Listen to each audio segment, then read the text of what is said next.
여러분 만나서 반갑습니다. 반갑고 오늘은 진행하는 사회자 입장이 아니라 제가 강의를 하겠는데 그래서 오늘은 시간이 좀 충분히 있어야 될 것 같아지고요. 소그룹 하는 시간을 좀 짧더라도 오늘은 총론을 좀 해야 될 것 같아요. 총론을 우리 총론에 대해서 우리가 지금 어떻게는 그럴리아 일터 선교회란 주제로 그 주제를 삼았는 게 하나님 나라와 교회였습니다. 이 주제였어요. 근데 그래서 키워드가 변화입니다. 변화. 우리가 이 선교회에 딱 뭐냐 키워드가 변화인데 그 중에 변화가 인식의 변화, 삶의 변화, 공동체의 변화, 이 세 가지 포인트를 두고 키워드가 변화인데 그 중에 인식의 변화, 삶의 변화, 공동체의 변화. 인식의 변화는 인식의 전환이죠. 인식의 전환. 인식의 전환이고요. 삶의 변화 그 자체 공동체, 삶의 현장에 대해서 좀 더 우리가 얘기를 하겠습니다. 목사로서 강단에서 정중을 향해서 변화라고 제가 많이 소리를 쳤는데 진작 제 자신은 변하지도 않고 설교를 하더라, 말을 하더라. 마찬가지로 교인들도 교회에서는 천사인데 밖에서는 악과 경계의 선에서 임의적으로 개인적 성향과 상황에 따라서 그 경계성을 왔다 갔다 하더라. 이거는 제 경험입니다. 제 경험에서. 그래서 그거를 두고 제가 나름대로요 변화하지 않는 내 개인의 모습을 보고 몸부림을 좀 쳤습니다. 그래서 그것이 무엇이 문제일까? 그 문제점을 극복하기 위해 그럴리아 일대 선교회를 만들면서 하이파이브 5차원 성경책을 만들어야 되겠다 그런 판단이 있었습니다. 그래서 그 하이파이브 5차원 성경책을 만들 때 책 1권 전체의 제목을 왜 다시 복음으로 사는 삶인가? 밥 먹을려? 이 복음으로 사는 삶인가? 라 했습니다. 이 제목을 쓴 원인이 제가 한 사람의 기독교인으로서 또는 제 3자의 객관적으로 보면서 한국 교회를 포함하여 전체 기독교를 바라보며 이것이 가령 기독교인가라는 질문이 나왔습니다. 그래서 기독교인들이 자기 정체성을 모르고 세상 사람과 일반 사람과 구별이 되지 않을 정도로 산다. 하물며 때로는 오히려 기독교를 선택적으로 이용하여 자기 욕망에 사로잡히는 모습을 저는 개인적으로 봤습니다. 그리고 교회는 이때 교회가 없다. 제가 쓴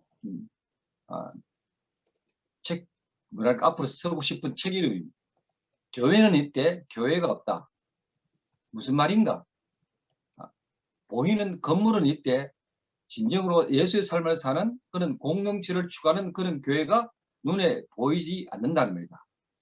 새벽기도, 날마다 큐티, 금요 기도회, 주일 성수, 기타 행사 그렇게 많이 신앙적인 생활을 하고 있음에도 세상들에게 오히려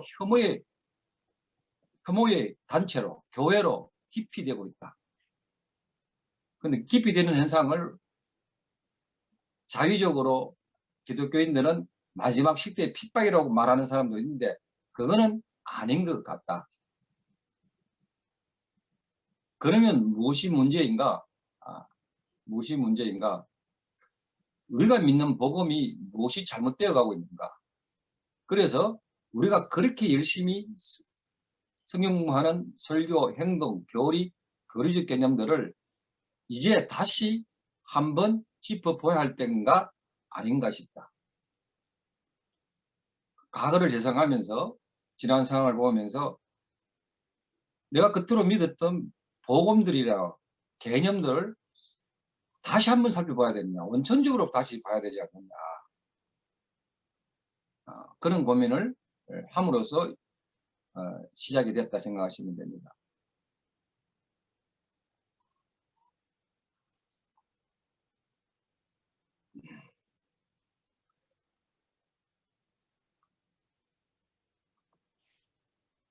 복음이 무엇인가? 예수 믿고 천국 가는 것이 복음인가? 이신칭의가 무엇인가? 믿음과 성화는 별도인가? 우리나라는 교회만, 하나님 나라는 교회만 있는 것인가? 아니면 저 하늘에 있는 거야? 하나님 나라가 죽어서 가는 천국을 말하는 것인가? 아니면 하나님 나라는 교회 보고 말하는 것인가? 그리고 성경은 우리에게 어떤 권위를 주고 있는가? 단순한 경건의 자료인가?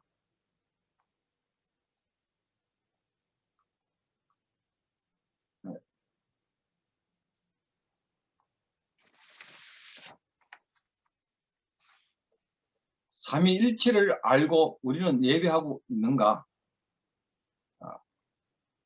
성삼일치, 성부, 성자, 성령의 이름으로 우리는 예배하고 있는가? 성부 중심이 아닌가? 마지막에 기도할 때 예수님 이름으로 기도합니다. 그것이 기도회라는, 그것이 예수님의 이름을 마지막에 그걸로 끝나는 건가? 교회는 무엇인가? 교회 역사가 무엇을 말해주고 있는가? 복음에는 예수님의 대속 사건만 십자가만 있는가? 아니면 부활이 실종이 되었는가? 복음은 말하면은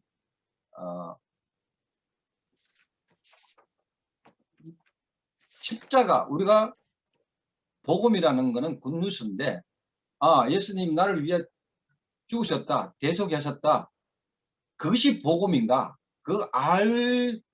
안다, 깨닫는 그 사실만 가지고 우리가 복음이라 말할 수 있는가?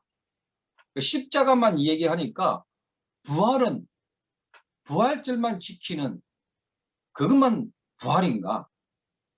많은, 저도 포함해서 옛날에 부활절에 설교할 거리가 없어요.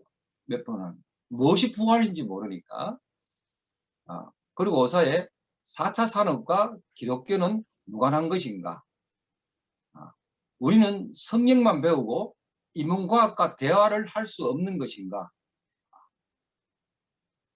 나는 나와의 다른 관점을 가진 사람들과 열린 공간의 만남과 대화를 할 수 없는 것인가? 기독교에는 진영의 논리가 있다. 현재 이것은 극복할 수 없는 것인가? 기독교 보수주의와 진보주의자는 대화가 불가능한 것인가?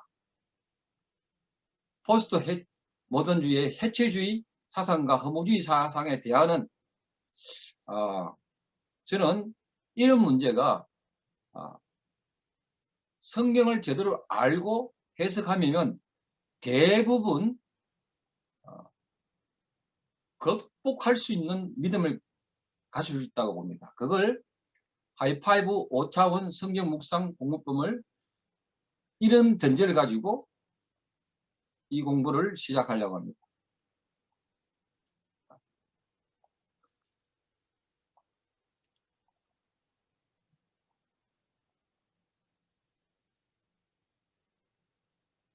자, 이제부터 우리가 성경 본문을 가지고 하이파이브 5차원 방식으로 성경 공부하려고 하는데, 먼저 성경이 지금 정경화된 것이 무엇인가를 알 필요가 있습니다. 이제부터 우리 성경을 다루는데 성경이 무엇이고, 우리 지금 이거를 정경이라고 하는데, 이 기본적인 거는 여러분 알고 있지만 다시 한번 체킹을 하겠습니다. 성경의 형성은 구조로 되어 있는 것을 어느 날 문서화돼 가지고 이것이 많은 문서가 있는데 그것이 오늘날 어느 시기에 니케아 해야 되죠. 정경화됐습니다. 정경화된 성경 구약과 신약의 정경화 형태인데 성경은 하늘에 내려온 말씀을 한 번에 받아서 서서 기록된 것이 아니다는 겁니다. 성경은 구약으로 맡으면 한 1000년, 신약을 같으면 한 400년 동안 여러 자료들을 모아서 가지고 어느 날 시점에 정경화된 것이 오늘 우리가 갖고 있는 성경입니다. 그러면은 여기서 많은 의문이 일어날 수 있습니다. 성경은 하나님의 말씀인데 절대 1.1도 틀리지 않고 무한 말씀인데 그러면 이렇게 여러 자료들이 주고받고 하면서 정경화할 때 어떤 때는 성경이 본문이 들어온 게 있고 어떤 거는 나갈 때도 있고 어떤 때는 들어와서 성경이라고 어떤 건 나가 성경이 아니라고 예를 들어서 마이틴 루터를 종교개혁하게 될 때 야고보서를 빼버렸어요. 성경에 취급하지 않고 지푸라기 보험이라고 해요. 근데 어느 시점에 다시 야고보서가 들어오기도 하고 구약 성경에도 어떤 거는 다 같이 39권에 들어왔는데 어떤 날은 빠져버리기도 하고 그러니까 도대체 우리가 이게 성경이라는 게 뭔가 그리고 여러 가지 성서를 자료들이 있는데 이걸 모으게 될 때 어떻게 해서 모아져 가지고 빠져든 게 있고 없는 거 있고 또 글자를 필사하게 될 때 무엇이 어떻게 되는가 이 부분들이 있다는 거죠. 그리고 더 재미나는 것은 성경은 원본이 없습니다. 원본이 없다. 원본이 없고 사본들을 가지고 가장 오래된 사본과 전통성 있는 가지고 우리를 그걸 만들어서 정경을 했다는 이런 사실에서 개입들이 있습니다. 그리고 이 성경을 볼 때 그 당시 상황과 지금 상황과의 많은 문화적 사람들의 개념, 의식주가 다른 상태에서 기록이 어떻게 그 상황을 모르지 않고 오늘날 현상을 가지고 이해한다는 것은 참으로 힘듭니다. 그래서 항상 그 상황에 들어가서 성경을 보자. 성경 기록 당시 BC 4000년에서 2000년입니다. 성경을 기록할 당시입니다. 정경화이고 일반적으로 미기하고 과학적 지식이 없던 시기였습니다. 그래서 때로는 자연적 이야기적 표현을 사용하여 설명할 수밖에 없었던 경우도 있었습니다. 그리고 생활의 주변에서 쉽게 접할 수 있는 일들을 비유로 해서 말씀하신 것입니다. 신약도 예수님 찍고 난 다음부터 그런 구준을 가지고 어느 날 시점에 300년이 지나서 정경화됐던 사실입니다. 그러니까 여기 대해서 사람이면 어문화된 것이 많이 나올 수가 있습니다. 그래서 성경이 어느 날 하늘의 순간에 떨어진 것은 아니다. 수많은 세월의 우월곡절 끝에 정경화됐고 저자들의 기질, 성향, 문화를 고려하면서 기록되어지고 영감화된 하나님의 말씀입니다. 그래서 성경에 대체로 두 가지를 말할 수 있는데 성경을 축자 영감선이라고 문자 그대로 하나님께서 줘가지고 사람의 손을 빌어서 영감을 줘서 막 성령님께서 받아 쓰는 것이다. 그걸 문자 그대로 받아들여야 된다. 그걸 축자 영감설이라고 합니다. 아니다. 저자들의 기질, 성향, 문화 이런 걸 고려해서 하나님께서 영감을 주셨다. 그거는 축자 유기적 영감설이라고 합니다. 그래서 이런 가운데서 성경 형성에 있어서 기독교인들의 질문들이 있습니다. 그러면 성경은 1400년 동안 문서를 종합 편집한 단순한 자료들인가? 우리가 보는 성경에 기록된 글들이 지금 현대에서 이해하지 못할 부분 신화적인 얘기들 들이 많이 있는 이것을 전체의 플롯을 쫙 이끌기 위한 하나의 가공된 이야기에 불과한 것인가. 세 번째, 성경 그 자체가 거룩한 말씀이니 그냥 믿고 가면 되는 것인가. 우리가 이렇게 생각을 할 수가 있는 것입니다. 그러면 여기서부터 기독교는 생각하는 종교라고. 그러면 문제 제기가 많이 나올 수 있습니다. 그렇게 문제 제기가 나오다 보니까 극단적인 보수적인 극단주의와 저쪽으로 자유주의라는 극단주의가 나오고 있습니다. 그래서 성경의 권위에 대해서 많이 계명주의 사상 이후로 많이 흔들렸습니다. 그래서 성경의 권위를 어떻게 우리가 잡아내면 성경의 권위란 하나님 자신의 권위나 예수의 권위가 성경에 인입되어 중재됨을 나타내는 말이며 이렇게 이해될 때 비로소 성경의 권위가 기독교적 의미를 가지고 있게 됐다. 이 성경의 권위는 하나님의 지식이고 예수님의 권위가 돼 있다. 이렇게 전제로 시작해야 권위가 있다는 말입니다. 성경을 바라보는데 대체로 두 가지 형태를 분류합니다. 성경을 문자적으로 그대로 보자는 근본적이죠. 축자 영감성과 성경도 인간이 만든 하나의 체계 종론이 현대 사회에 맞게 재해석하고 실증주의와 지나쳐 이성주의 방법으로 나눌 수 있다. 그리고 고등 비평문학과 텍스트는 존재하지 않고 오직 해석만 존재하는 방법. 그걸 막 이리 짜누다 보니까 성경 본문에 무엇을 말하는 텍스트를 말하지 않고 해석만 존재하는 아주 극단적인 부분. 아니면 성경은 그야말로 문자적이다라고 하는 이 극단적인 부분. 이 극단적인 부분을 이야기하다 보면 오히려 파괴를 낳을 수 있고 독단과 방지로 갈 수 있습니다. 예를 들어서 문자적으로 가는 거 너무 좋지 않느냐? 아닙니다. 그 세대주의들이 많은데 문자적으로 가게 되면은 요한계시록에 14만 4천이라는 단어가 문자적으로 가게 되면은 예수 믿고 구원 받는 사람은 14만 4천밖에 되지 않습니다. 그게 문자적이죠. 굉장히 파괴를 하습니다. 이단을 낳을 수가 있습니다. 그러나 자유주의로 가면 완전 방종이 되어버리죠. 그 성경을 하나의 그냥 자료적인 문서적인 것만 볼 때는 그냥 성경이 느드느드해지게 돼가지고 방종을 낳게 됩니다. 타락이 됩니다. 그래서 우리는 성경의 역할을 구원과 재창조를 이루시는 하나님 일에 대해 정확한 정보를 제공하는 것으로 제한하거나 하나님이 하신 일에 해설 정도로 축소시켜서는 안 된다. 성경은 지금도 계속 진행 중인 하나님의 목적 안에서 역동적인 위치를 차지해야 됩니다. 성경의 권위는 하나님께서 자기 백성에게 하나님 나라를 이끌기 위한 말씀이라 전제에서 출발되어야 하며 그 과정은 백성들이 삶으로 나타낼 때 말씀이 입증되고 그 고백된 말씀이 다양한 방식으로 비평적 역사적 영감으로 해석되어질 때 그 성경의 권위가 한층 더해집니다. 성경의 권위는 하나님께서 자기 백성을 자기 형태의 방법을 이끌기 위한 방법으로 출발되었다는 거죠.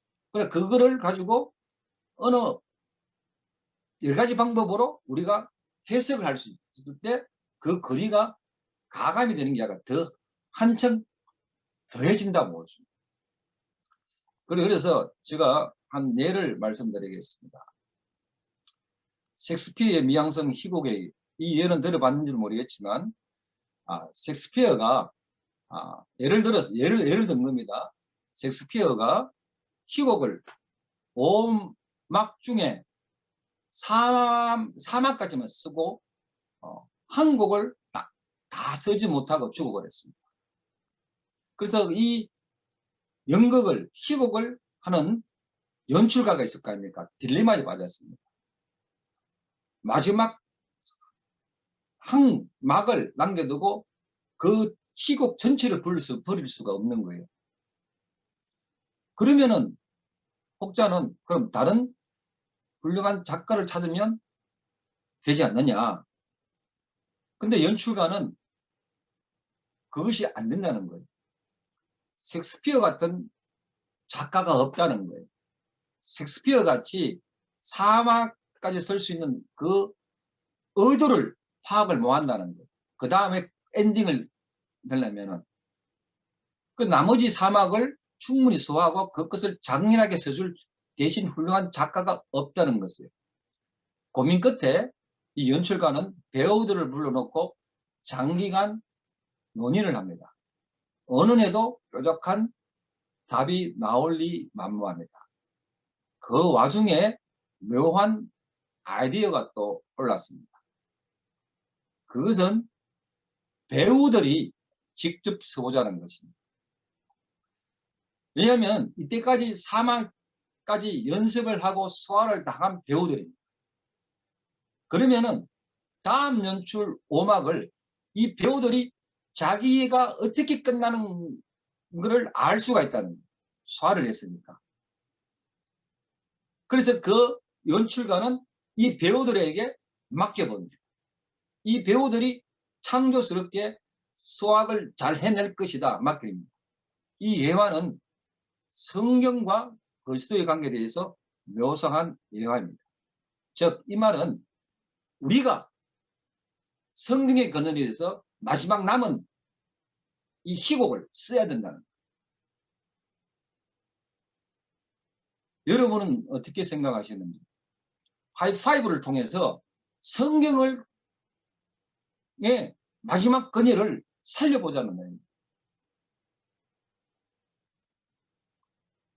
우리가 우리의 삶을 통해서 성경을 높여봄이 어떠한지요? 이게 질문입니다. 자, 성책 구성과 읽는 방법, 성경을 읽는데 오해된 부분들이 있습니다. 성경을 많이 읽는 것, 그 자체가 어떤 가치가 있는 것처럼 여긴다. 성경을 읽는 것 자체가 성스럽게 보는 거예요. 뜻을 알든 모르든 그저 매일 읽기만 한다는 사고방식을 가지고 있습니다. 교인들은 매일 빼먹지 않고 많이 읽기만 하면 그것이 하나님께 어떤 공적이라도 되는 듯이 생각합니다. 그리고 큐티를 해야 하지를 다한 듯이 평안한 마음을 가집니다. 즉 삶의 변화가 없는 성경 읽기를 우리 한국교회는 많이 하고 있다는 것입니다. 저를 포함해서. 두 번째, 성경을 읽을 때 또 다른 오해되는 부분이 성경, 해석, 연구 등 어떤 비평적인 연구든 거부한다는 사실입니다. 어떤 역사적 해석 연구 이런 것을 비평을 하는 거부해버려요. 하나님의 말씀이니까 당연히 순종해야 한다는 겁니다. 순종하는 것은 사실입니다. 그러나 말씀을 잘못 왜곡되게 순종했을 때는 엄청난 일들이 벌어집니다. 이걸 신천지가 많이 했고 휴거팀들이 많이 인용을 해버렸고 통일교들이 사이비들이 많이 인용했어요. 왜곡시켜가지고 전달했기 때문에 이런 해석을 거부했기 때문에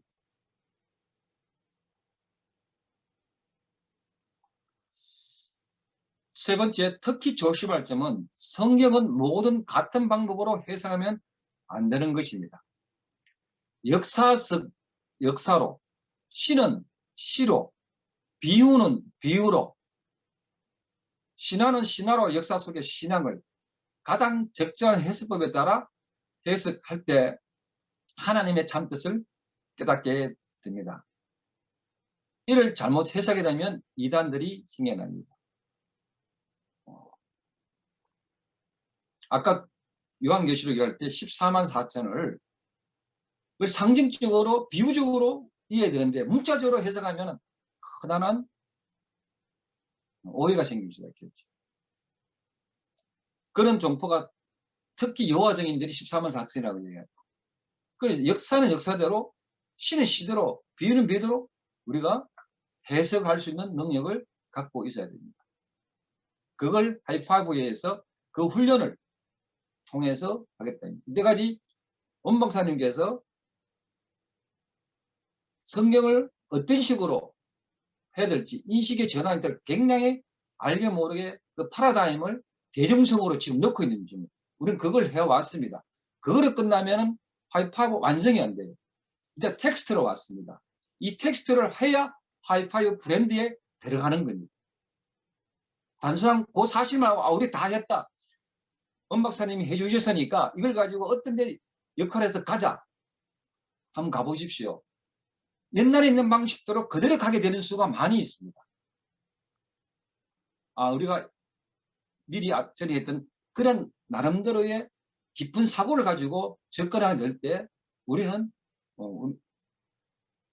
나름의 완성으로 달려갈 수 있다고 봅니다. 자, 성경 본문을 여러분 공부했는 그 본문을 한번 다 놓고 한번 보시기 바랍니다. 본문에 제가 숙제를 하는 거를 이렇게 볼 때 그 모르는 단어 이런 것들을 이제 우리가 주로 하는 것이 사선을 긋고 밑줄을 치고 네모를 치고 또는 세모를 치고 여기까지를 하고 있습니다. 전반부를. 다른 문단을 구성하고 합니다. 다음에 상상을 하고 이런 걸 합니다. 자, 우리가 공부를 하게 되면서 저는 궁창에 대해서 예를 들어서 있습니다. 궁창이 뭐냐? 물과 물을 나눔으로써 생성된 지구를 둘러싸고 있는 넓은 하늘입니다. 궁창이란 우리 본문을 볼 때. 자, 여기서 이거로 끝나는 부분이 있어요. 과제를 하기 위해서. 그러면 어떤 분은 이 궁창을 가지고 우리 인식의 틀을 갖게 되는 거예요. 개념 정리죠, 개념. 궁창이 뭐냐? 궁창에 들어가니까 이 단어가 시편 19편에서 여기만 나온 게 아니고 창세기 1장에 나옵니다. 창세기 1장에 가면은 6절에서 8절 둘째 날에 궁창을 만드시고 하늘이라 칭하심이라.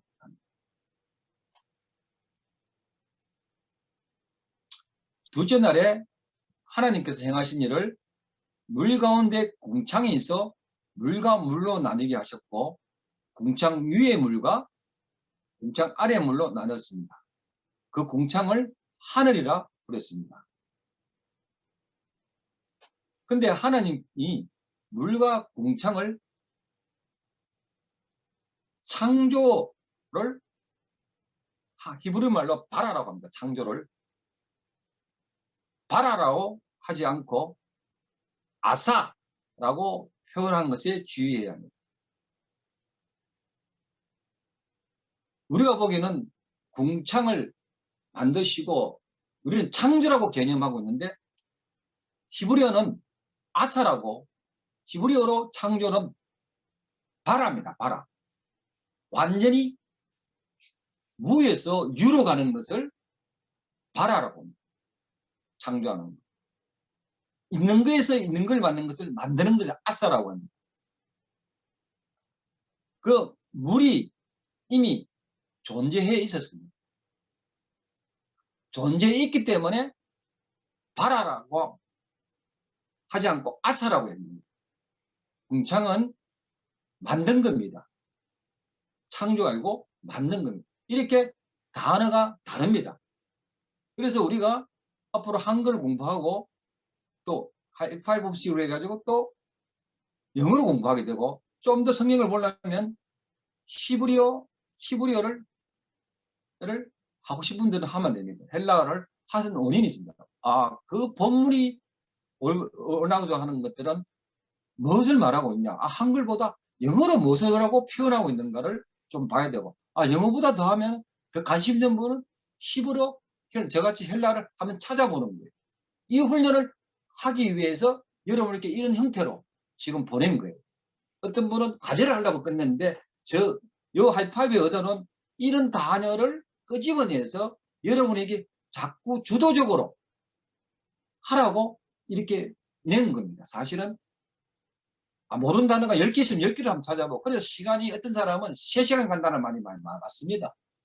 그러면 퍼펙트하게 바라볼 수가 있는 겁니다.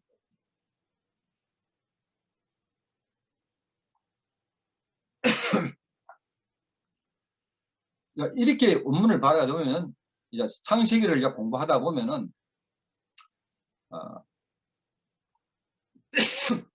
또 재미나는 거는 땅이 땅 하나님께서 땅을 보고 식물을 낳게 하라고 합니다. 하나님께서 채소를 만든다는 부분이 아니고, 창조하는 부분이 아니고, 하나님께서 땅을 보고 스스로 식물을 낳게 하라고 말을 합니다. 그런 표현이 많이 납니다. 여기 또 보면은 창조하다 바라는 단어는 창세기 1장 1절에 나오는 뒤에 1장 1절에 나옵니다. 다섯째 날에 1장 21절에 큰 바다와 짐승 날개 있는 새를 창조했다는 표현이 나오고요. 인간을 창조했다고 나옵니다. 나머지는 아싸 만든다는 표현이 나옵니다. 히브리를 보면 그렇게 나와 있습니다. 그러면은 한번 재밌는 얘기가 1장 1절을 보면 재밌는 일이 나오기 시작합니다. 그래서 또 땅을 채소를 직접 만드니까 땅 보고 채소를 만들라고 명령합니다. 하나님께서. 그래서 흙에 채소를 날 수 있는 토양을 있다는 거죠. 그렇게. 또 오늘 본문을 보면은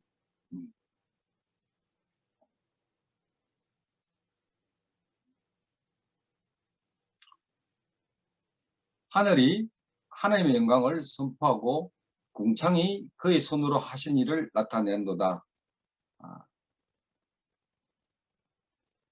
날은 날에게 말하고 밤은 밤에게 지식을 전하니 언어도 없고 들리는 소리도 없으나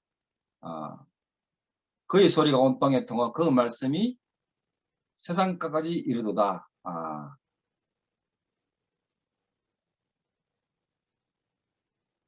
하나님이 해를 위하여 하늘의 장막을 베푸셨도다.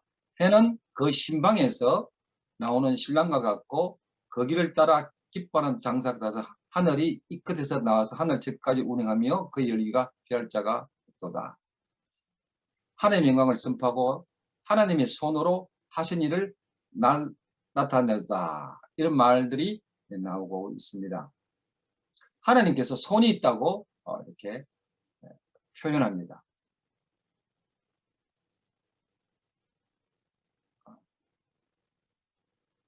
그렇지.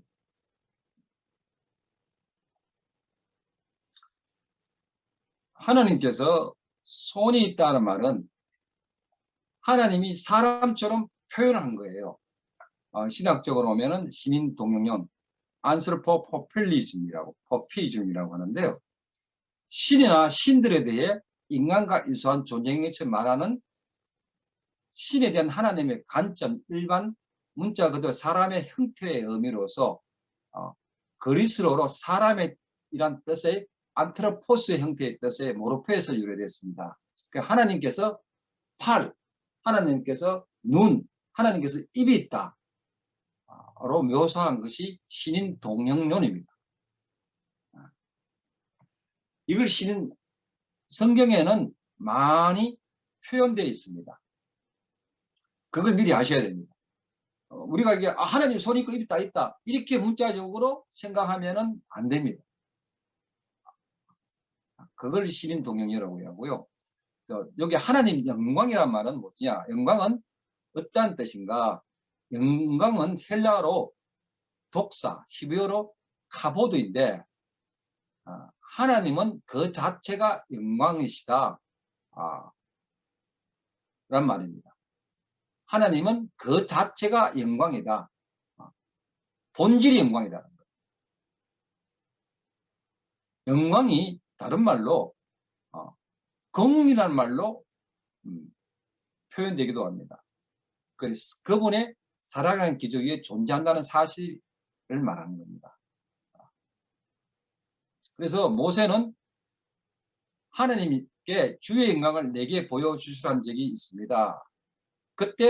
그는 그때까지 하나님의 영광을 구름, 불, 우레 같은 간접적인 형태로 보았기 때문에 직접적인 영광을 보고 싶었습니다. 그래서 구약에서는 하나님께서 신의 산을 덮는 구름이라든지 승막 위에 머문 구름, 불 같은 기둥을 통해 당신의 임재를 나타내시며 영광을 감격적으로 보여주셨습니다.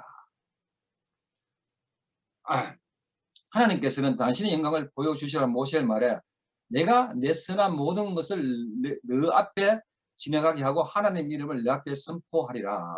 그래서 하나님께서는 그 영광 속에는 선한 모든 것이 그분의 본질 속성을 대표합니다. 여호와 이름이 그분의 그 존재를 대표하는 겁니다. 라고 자, 저와 여러분 개념에 대해서 예를 들어서 제가 이 본문을 통해서 공부를 했습니다. 이렇게 한 것은 개념을 암으로써 이제 우리가 좁혀져 있던 인식을 새롭게 확장을 지금 할 수가 있습니다. 내가 이렇게 생각했던 것인데 확장을 할 수가 있습니다. 자, 이 인식의 틀은 오차원 수용석 책에 인용을 한 겁니다. 사람이 인식할 때 내부에 입력이 들어오고 그것이 대뇌에 기억할까지는 기억으로 존재를 하게 됩니다. 그러고 난 다음에 자기가 기본에 갖고 있던 그 틀이 있습니다. 그거가 가서 의미 언어로 나타내서 대뇌에 기억하는 과정을 거칩니다.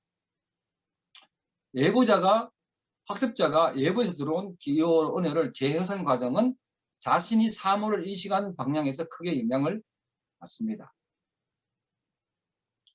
이것을 인식의 틀이라 말할 수 있습니다. 동일한 내용을 받아들여도 사람에 따라 다르게 하고 기억하는 이유가 바로 각자 가지고 있는 인식의 틀이 다르기 때문입니다.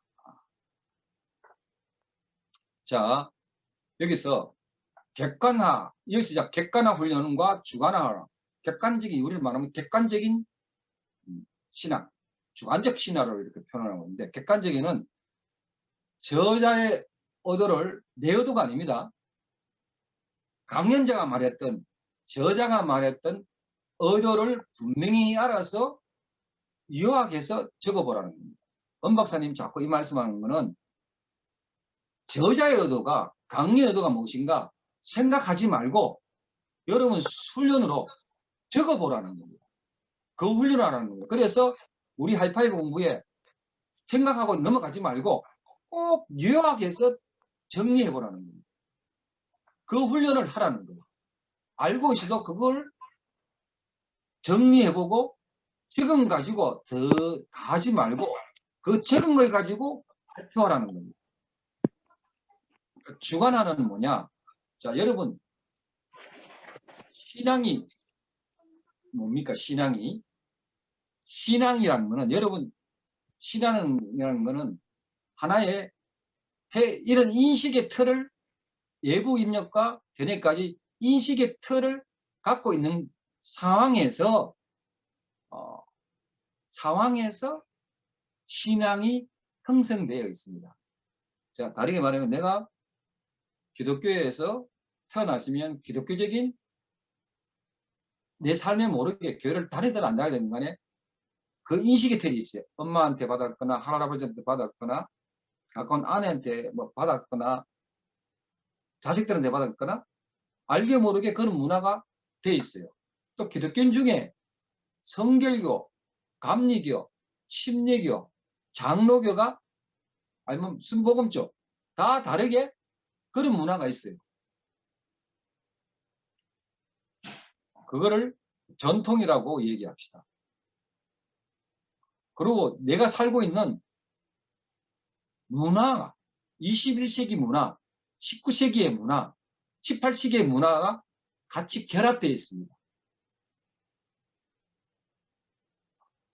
그리고 자기의 삶의 경험이 결합이 되어 있습니다. 자기 알게 모르게.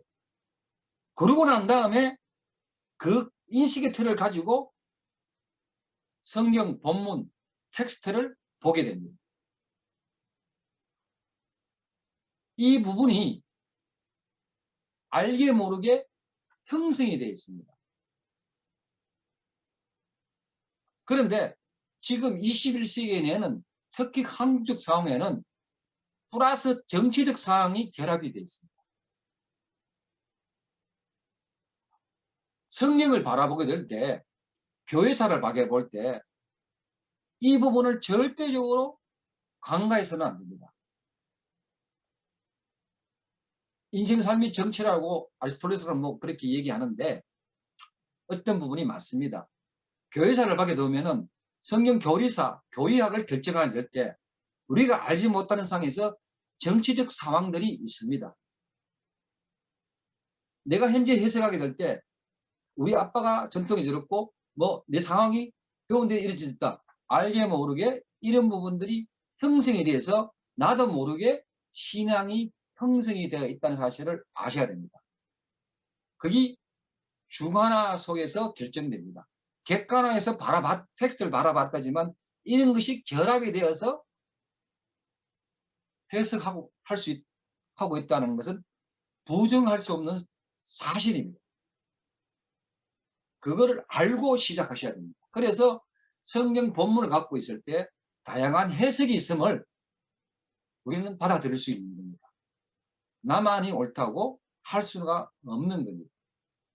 텍스트에서 크게 벗어난다는 것을 상대방을 받아들일 수 있는 방법을 가지고 있어야 됩니다. 자, 창조의 목적은 제가 여러분 공부 미리 예습했는 우리가 이제 앞으로 계속 예습을 해야 됩니다. 하보면은 하나님의 영광을 위해 사는 것이라고 이렇게 나왔습니다. 이 고전진 방법을 저는 여러분께 설명하게 될 때 우리 프로테스탄트 정신 위에 약간 열려진 신학적 얘기를 할 것입니다. 여러분 신학 공부하게 될 때 그러니까 막연한 아주 최근의 신학을 공부하게 되면은 우리의 신앙이 사상 누각이 되고 있습니다. 우리는 가톨릭을 떠난 개혁적인 신앙을 갖고 있습니다. 이 공부부터 기본을 가지고 있어야 됩니다. 그러고 난 다음에 우리가 추상화를 그리게 될 때 대칭을 그리지 못하고는 기본적인 그리는 먼저 추상화를 못 그립니다. 마찬가지로 여러분도 우리 개혁적 신앙이 무엇인가를 부분적으로 알면은 또 다르니까 통전적으로 알아야 됩니다. 전체를 알고 난 다음에 진행을 해야 됩니다. 그래서 저는 앞으로 그런 개혁적 신앙의 바탕에서 해나가고 열려진 신앙들을 여러분에게 요구하는 게 아니고 제시할 겁니다. 저는 앞으로 얘기하게 될 때 이것이라고 될 수 있도록 단정하지 않을 것입니다.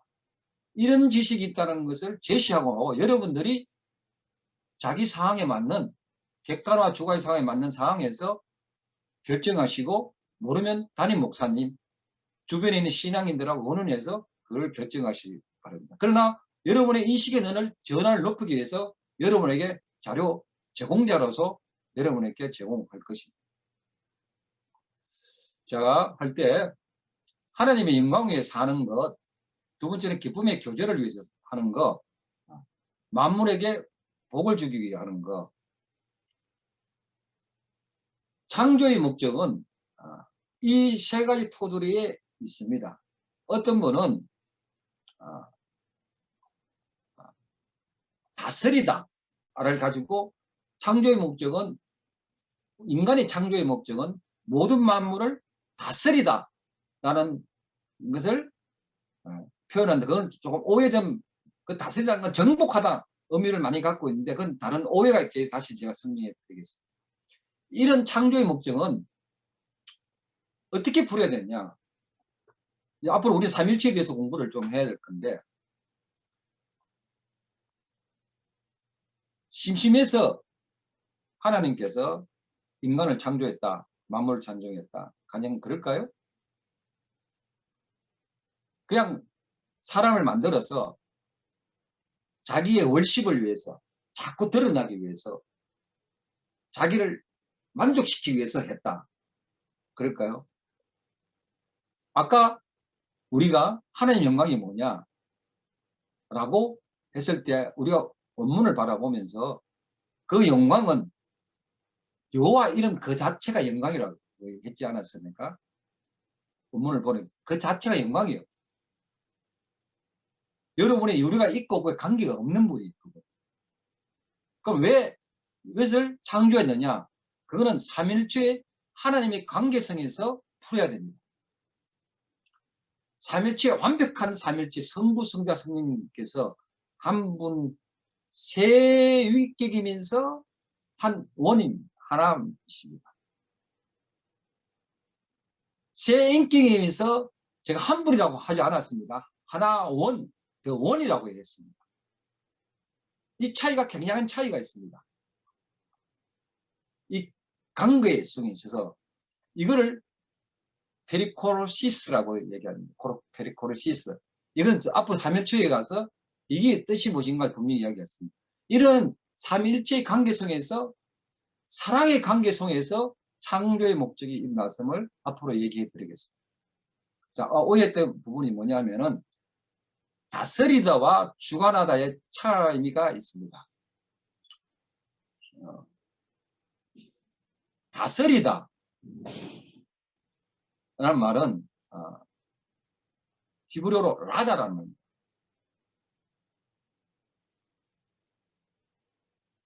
다스리다는 용어는 창세기 1장 26절에 처음에 언급됩니다. 하나님께서 사람을 창조하시고 모든 만물을 다스리는 복을 주셨다. 모든 생물을 다스리라. 이 라다란 말은 성경에서 주관하다 마샬과 다르다는 말입니다. 이 라다라는 말은 인간에게 모든 생물을 다스리라, 라라 하라는 말은 섬기라는 말입니다. 환경을 잘 섬기라는 말입니다. 잘 물도 주고 대기 오염하지 않게끔 만들라는 겁니다. 라다라는 말은 사람이 사람을 섬기라는 뜻입니다. 우리가 잘못할 때 정복하다 의미를 갖고 아마존을 마음대로 하고 얼음 집을 짓게 산야를 마음으로 파괴한다는 그런 의미가 아니다에 서있다는 겁니다. 주관하다 마사란 말은 넷째 날에 창조된 강명제 때 땅에 영향을 끼치고 밤낮과 밤을 주관한다는 뜻입니다. 광명체들에게 땅에 영향을 끼치고 낮과 밤을 주관할 때 마샤라는 말을 썼습니다. 그 개념과 다르단 말입니다. 그리고 카인이 동생 아벨을 줄때 화가 났을 때 야훼께서 죄를 다스리라고 카인에게 타이랬습니다. 이때 마샬입니다. 그래서 라다와 마샬의 차이점이 있는 거예요. 우리가 이걸 살펴보는 것은 인식의 틀을 개념에서 다르게 또는 창조의 목적을 다르게 우리가 지금 확장해서 보고자 하는 의미입니다. 여기까지 제 강의는 했습니다. 이걸 보시고 여러분이 이제 제가 했는 강의 객관화, 주관화를 짧게 한번 쓰시기 바랍니다. 쓰시고 한두 명 얘기하고 소그룹으로 넘어가도록 하겠습니다. 아니면은 오늘 총론이니까 뭐 자유롭게 얘기해서도 좋겠습니다. 일단 객관을 한번 쓰시기 바랍니다.